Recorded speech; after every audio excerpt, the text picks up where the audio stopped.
Thank you, my friends, for joining me today, and may the peace of God be greatly with you. Of course, what I am about to speak on today concerning Christ and his gospel may raise eyebrows. No one on God's green earth has fathomed the eternal changes taking place in the church and the nation. The world itself is changing. I mention this due to the fact the general will of the people are acting as if the divine will of God prefers the incredible change of man's reason over God's.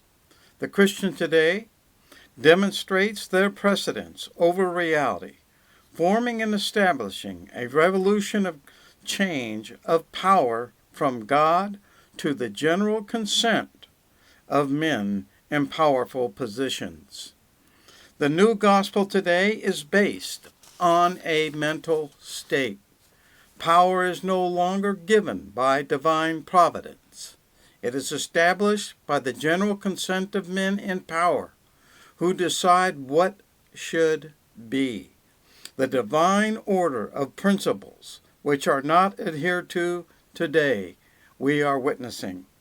What this new revolution in the church and nation are arbitrarily demonstrating is man's self-will, substituting what man says and desires, whether it's sin, evil, darkness, or deceit, over God himself. Guidance in the church and nation is no longer under the supreme will of God. This is self-evident as there are no checks and balances to determine right from wrong, good from evil, deceit from truth. What we are now subject to is Christianity that claims itself as sovereign, not only in presentation, but even if it wills, as we have been watching, committing abuses. Case in point is the evangelical prophecy teachers who have been preaching the coming of Antichrist, 666, the mark of the beast, the destruction of America, the overthrow of Israel, for over 70 years or more. Nowhere can we find cause or any evidence of this. Now, these prophecy teachers claim they are free to speak as they will. This is according to man's reason over God's will. For Christ gives no man the right to speak whatsoever they will on his behalf. Man's sovereign reasoning does not take precedence over God's will. No one has not concluded. The new gospel revolution has established itself as law over God's will, doing and saying as it wills without divine guidance, claiming absolute power that is not to be questioned. This is ever more evident when evangelical leaders told followers to vote for a man who was contrary to the virtues and commandments of Christ. Their sovereign state of influential power used man's reasoning of a Christian agenda, thus they demanding what they did as a contradiction to the will of God, that emphatically makes it clear the will of God. A lifetime sinner is not a saint, and that those that lie and deceive are not of God.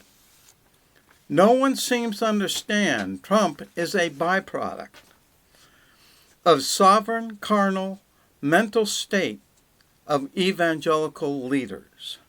As we have presented, evangelical leaders claim an inalienable right to their personal reasoning of absolute power, to speak as they will with no divine principle, and at the same time demand they be not questioned as mentioned before.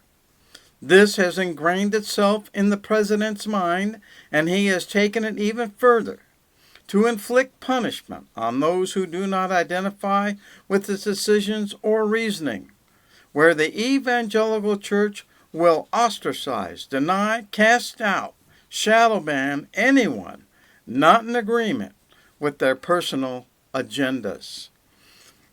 The tragic response to this new gospel of man's reason above God's will is it eliminates the Holy Ghost and spiritual power of God.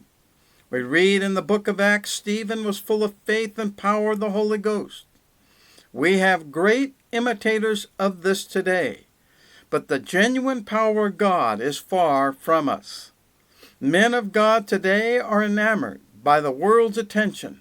They care about their public relations, therefore eliminating the convicting power of the Holy Ghost and God's genuine use of them. As mentioned in their sovereign state, they claim to know the exact and intent will of God without even knowing it. Christians today prefer the carnal to the spiritual. Christians today have taken on the same attitude as their leaders. They can speak and do as they will and still call themselves followers of Christ, when the way that they identify themselves, they have in themselves the name of Christian, but they do not possess the virtues and principles of Christ, but that of the world. All of what we have spoken here today is a great insult to God. The greater insult is the Christian leaders proclaiming political Christians, standing boldly as Christian lowbrows, with a hidden ethical dilemma of sacrificing on the behalf of man. But indeed, it is inflicting great public and harmful ways within the church. Christ never worried about his public relations. He openly said of the religious elite, "You are of your father the devil." He was right. And today, there is absolutely no argument. God bless you, and God bless the United States of America.